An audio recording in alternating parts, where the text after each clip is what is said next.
think he likes Shador. I still think he likes him. Because every chance he gets, he shows it. Well, coach, you guys are getting your ass kicked. You don't want to put your backups in? That's not my focus right now. Like, I don't think he likes the kid. Yeah. I don't know for Kevin Stefanski, but it appears personal. And it's one of those situations where it's like, Kevin Stefanski, we don't care what you're telling us because your actions speak so loud, we can't even hear what you're saying. Your actions speak crazy loud. Like, if Shador Sanders was favored in your eyes, one, you'd speak better than saying that's not my focus. What the hell you mean it's not your focus? Roster construction is your focus. Listen, the NFL has always been drama central, but this season hits different. We're watching chaos unfold in real time, and nobody's safe from catching heat. Mike Vrabel just threw a verbal grenade that's still echoing through every locker room, every sports bar, every comment section across America. We got to take care of the ball better and continue to find opportunities. They hadn't turned it over. And then when their gimmick plays ran out, I thought we played pretty good. The man looked dead into the camera and called out gimmick coaching. No filter, no hesitation, just straight facts. And Cleveland, they're feeling every bit of that burn right now. You want to know what's really happening in Cleveland? It's not just about losing games. Teams lose all the time. This is about a franchise that's been searching for identity, stability, and respect for decades. And every time they get close, something implodes from within. Right now, that implosion has a name attached to it, and fans are tired of pretending they don't see it. The frustration isn't new, but it's reaching levels we haven't witnessed in years. Social media is on fire. Talk shows can't stop debating it, and even players are starting to make subtle comments that tell you everything without saying anything directly. The Patriots game exposed everything. First quarter looked promising, right? Cleveland came out executing, moving the ball, scoring early. Fans jumped off their couches thinking this was finally the breakthrough moment. But here's the thing about scripted plays. They only work until the defense adjusts. Once those predetermined sequences ran out, the entire offense collapsed like a house of cards. It wasn't gradual either. It was immediate, obvious, and painful to watch. You could see the confusion spreading through the offensive line, receivers running routes that didn't match the situation, and the quarterback looking around like he lost his playbook mid-drive. Dillon Gabriel stepped onto that field with confidence. The rookie executed those early plays with precision, even tossed a clean touchdown that had Cleveland up 7-3. For a moment, everything felt possible, but football isn't played in moments. It's played in quarters, in adversity, in those split-second decisions when the play breaks down and you have to trust your instincts. That's where experience separates good from great, and that's exactly where Gabriel showed he's still learning. Not his fault, honestly. You can't expect a rookie to carry an entire offense when the coaching system sets him up to succeed only within a narrow script. Once that script ends, he's on his own, and that's not fair to any young quarterback trying to find their rhythm. Patriots defensive coordinator saw right through it. They let Cleveland show their hand early, absorbed the initial punch, then systematically dismantled everything that followed. It was clinical, professional, almost disrespectful in how easy they made it look. And that's when Vrabel's comments started making perfect sense to everyone watching. This wasn't trash talk. This was a respected coach pointing out something the entire league already knew, but was too polite to say out loud. Cleveland's offense relies heavily on pre-planned sequences, trick plays, and misdirection. When that stops working, there's no backup plan, no adjustment, no creativity, no ability to pivot when the defense takes away your first option. Now let's talk about the elephant in the room, Shador Sanders, the name that keeps coming up in every conversation, every debate, every frustrated fan's social media post. Everyone knows what he brings to the field: leadership, composure, accuracy, football IQ that makes veteran analysts do double takes. This kid has been phenomenal every time he steps on that field. He doesn't just play the game, he commands it. His presence changes the energy, his decision-making under pressure looks effortless, and his ability to read defenses in real time is something you can't teach. So why on earth is he watching from the sidelines while the team struggles? The official story keeps changing. First it was injury concerns, but Shador himself shut that down. He's healthy, he's ready, he's been practicing at full capacity. Then it became about development plans and long-term strategy, which sounds nice until you realize Cleveland is losing games right now, not next season. Then came the talk about Dillon Gabriel earning the opportunity, which would make sense if Shador hadn't already proven himself capable at this level. None of the explanations hold water when you examine them closely. They all sound like carefully crafted PR statements designed to avoid the real question: what's actually happening behind closed doors? Something doesn't add up. Coaches make tough decisions all the time. That's part of the job. But benching your most talented quarterback, the one who gives you the best chance to win, in favor of a rookie who's still finding his footing, that's not strategy. That's something else entirely. And fans can feel it. They're not stupid. They watch every game. They analyze every play. They see patterns that don't make sense from a pure football perspective. When the moves don't align with winning, people start asking uncomfortable questions about motivation, ego, and control. The locker room tension is real. You can see it in body language during press conferences, in the way players avoid certain questions, in those awkward silences when Shador's name comes up. Veterans are starting to speak up, not publicly yet, but behind closed doors, voices are getting louder. Some players reportedly feel the situation is being mishandled, that the team is making decisions based on something other than winning football games. When that kind of doubt creeps into a locker room, it spreads fast. Chemistry breaks down, trust evaporates, and suddenly you've got a team divided against itself before they even take the field.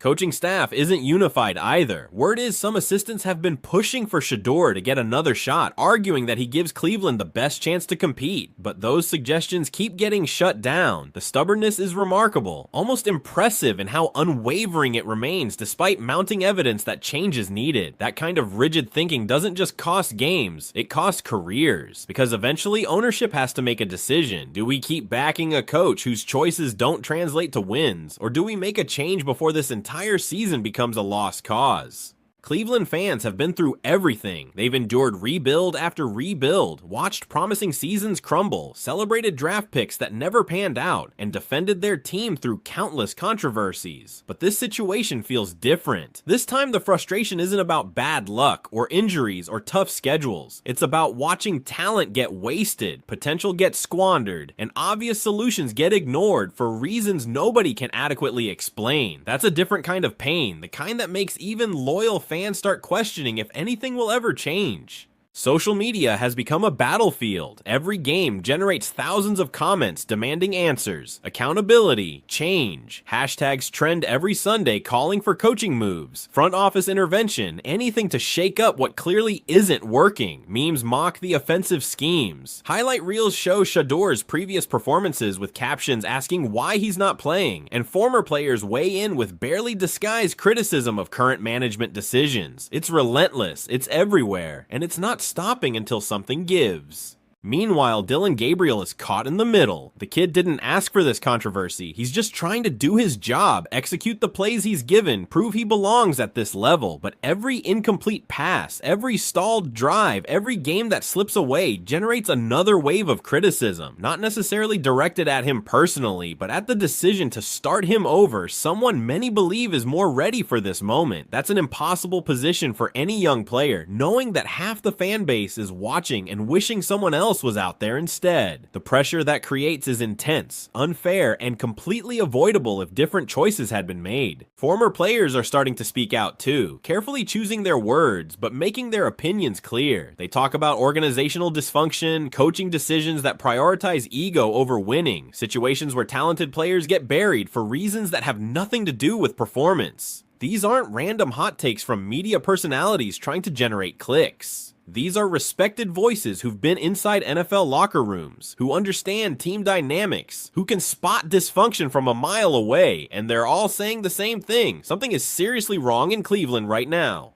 Press conferences have become uncomfortable viewing. Questions get more pointed every week. Reporters pressing harder for real answers instead of coach speak platitudes. Why isn't Shador playing? What needs to change for him to get another opportunity? How do you explain the offensive struggles when you have this much talent on the roster? The responses sound increasingly defensive, vague references to process and development and trust, answers that don't actually answer anything. You can hear the frustration in reporters' voices when they ask follow-ups, trying to get something concrete instead of another non-answer that insults everyone's intelligence.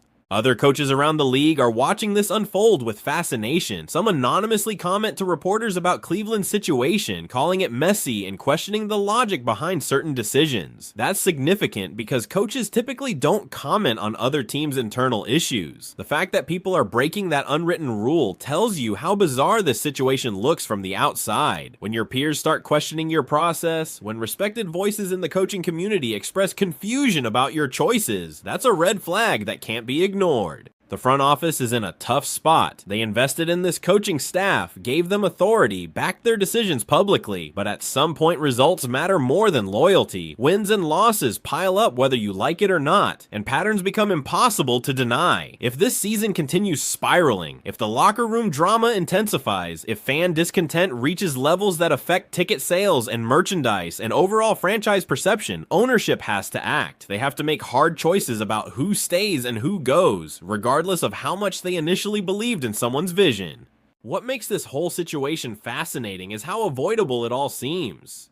Cleveland has talent. They have playmakers on offense, a defense that can compete, pieces that should add up to a competitive football team. But talent only matters if it's used correctly, if coaching maximizes potential instead of limiting it, if egos don't get in the way of doing what's best for the team. Right now, none of that seems to be happening. Instead, we're watching a slow-motion train wreck where everyone can see the disaster coming, but nobody with authority seems willing or able to prevent it.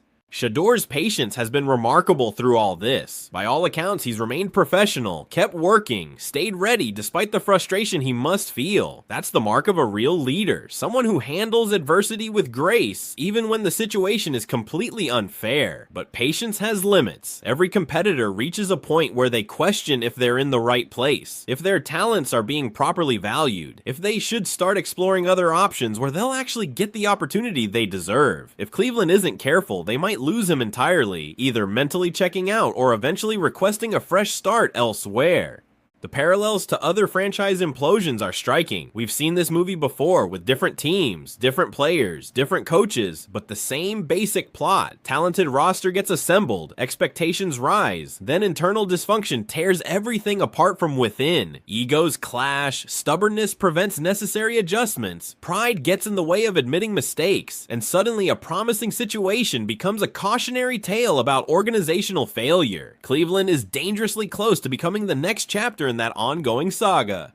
Vrabel's gimmick coach comment was the spark that lit this powder keg, but the fuel was already there waiting. Years of questionable decisions, puzzling roster moves, offensive schemes that look great on paper but fall apart under real game conditions. All of that accumulated frustration just needed someone to say it out loud, to validate what fans and analysts had been thinking but weren't quite bold enough to articulate. Now that it's been said, there's no putting that genie back in the bottle. The conversation has fundamentally shifted from whether there's a problem to how serious that problem really is. What happens next is anybody's guess. Maybe Cleveland makes a change, brings in someone with fresh perspective and willingness to use their best players properly. Maybe they stay the course, double down on current strategy, hope things somehow magically improve despite all evidence suggesting otherwise. Maybe Shador forces the issue, makes it impossible to keep him sidelined through sheer performance in practice. Maybe the locker room drama explodes publicly, forcing management's hand whether they're ready or not. Any of these scenarios could play out over the coming weeks.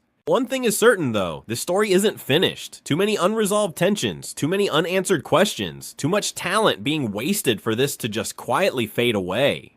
Something has to give eventually. The pressure keeps building with every loss, every confused post-game press conference, every social media explosion demanding accountability. It's only a matter of time before that pressure forces a breaking point, and when it does, the fallout is going to reshape Cleveland's entire trajectory for years to come.